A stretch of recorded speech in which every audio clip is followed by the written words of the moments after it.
There are some systems in which we add thermal energy. We add heat to them, and then we expect them to do work. And then there are other systems where we do work on them, and then we expect them to produce heat. Let's learn about what happens when we use heat. Remember, heat is the transfer of thermal energy. So heat is not how hot or cold something is. That's temperature. Heat is the transfer of energy from one place to another, and it is equivalent to work because work is also the transfer of energy. It's typically the transfer of mechanical energy.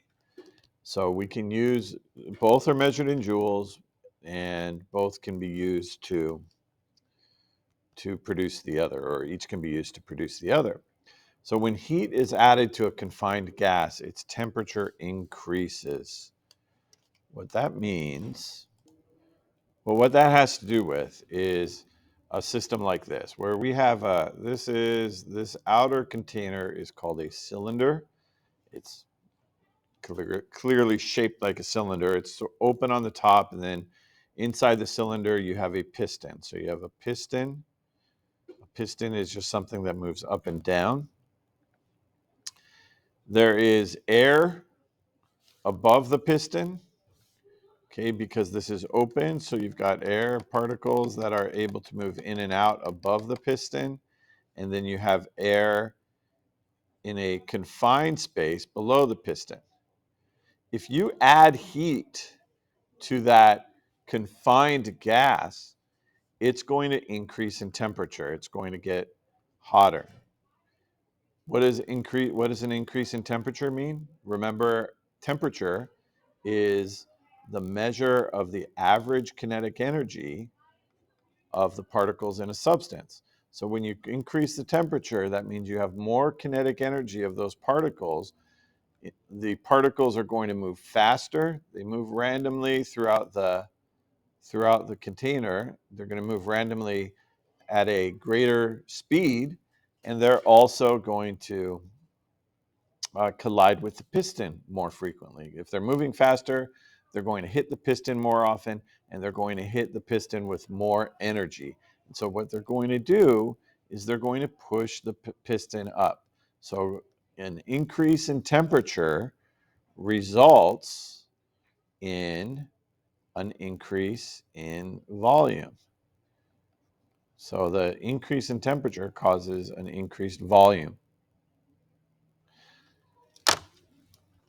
This phenomenon can be used by engineers to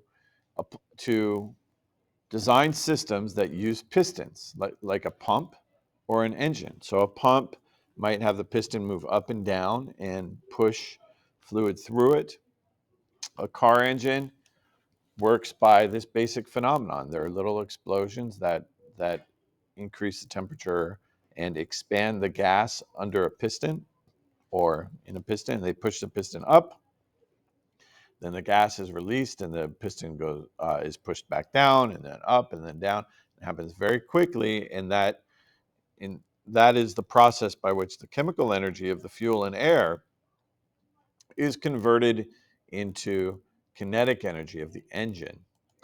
So if we have a piston and cylinder that are at equilibrium, in other words, the pressure above the piston is equal to the pressure below the piston.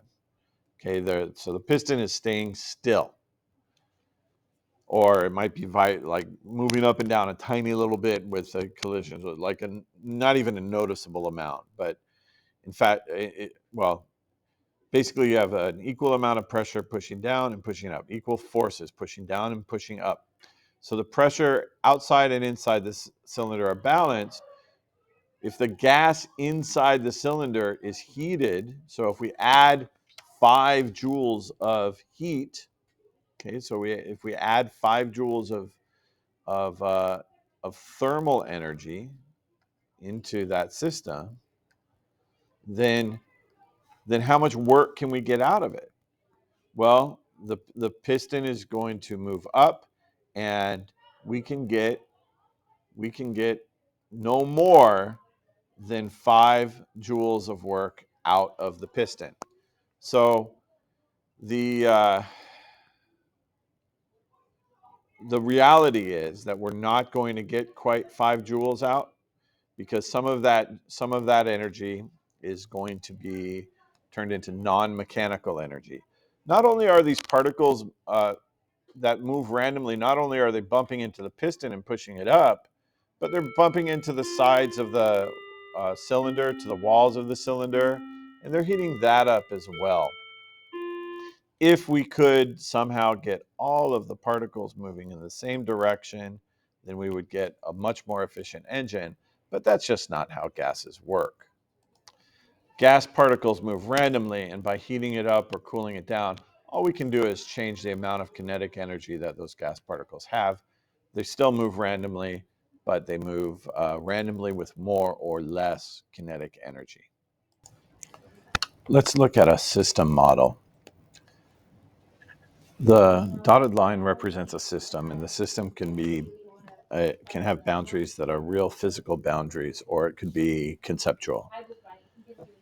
If we add heat into a system, then the amount of energy that must leave the system can be partly heat, partly work, but the total amount leaving the system must equal the amount entering the system, unless this is just an open system where energy can enter and leave. But that's generally less useful to study. So energy is sometimes defined as the ability to cause change, or the ability to do work. The amount of change that a system can cause is limited by its energy. You can never get more energy out of a system than you put into a system, or than it already had in the system. When we talk about energy transfer in the form of heat or work, these are amounts that can be measured and need to be accounted for. If we do work on a gas, then the gas, we're adding energy to that gas. We're doing work on the gas, and it will transfer heat to its environment. When we compress a gas, we are doing work on the gas.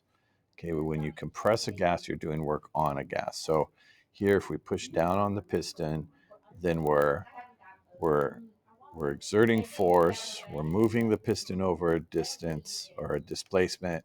We are compressing the gas. When you compress a gas, you're doing work on it. So the gas, when it's compressed, transfers heat to its environment. And then when a gas expands, if you forced this piston out, if you exerted a force to pull this piston out, then the gas would cool down. It would absorb heat from its environment because it's doing work on its environment. So an expanding gas does work on the environment, and when you compress a gas, you're doing work on the gas. When a system exchanges heat and work with the environment, some heat taken in from the environment will be passed back to it. So heat and work are kind of interchangeable. They're both transfers of energy. If you do work on a gas, you compress it, then some of that heat will be transferred to the environment, and vice versa. So in this image where the gas is being compressed, an outside force is doing work on the piston to push it into the cylinder. When the gas in the piston returns to its original pressure, if you push down on piston, it's going to, and then you let go, the piston's going to move back up. It's going to return to its original pressure. You added pressure to it, you did work on it. It does work on its environment when it returns to its original pressure. Given what you know about systems, what's happening to its internal energy, and how would this change in energy affect the temperature of the system?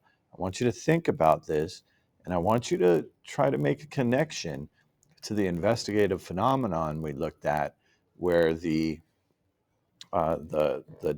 keyboard cleaner expands. Can you give a little bit of a better explanation based on this slide to the question we asked at the beginning of the lesson about the keyboard cooler. Why does it get cold when it leaves a can?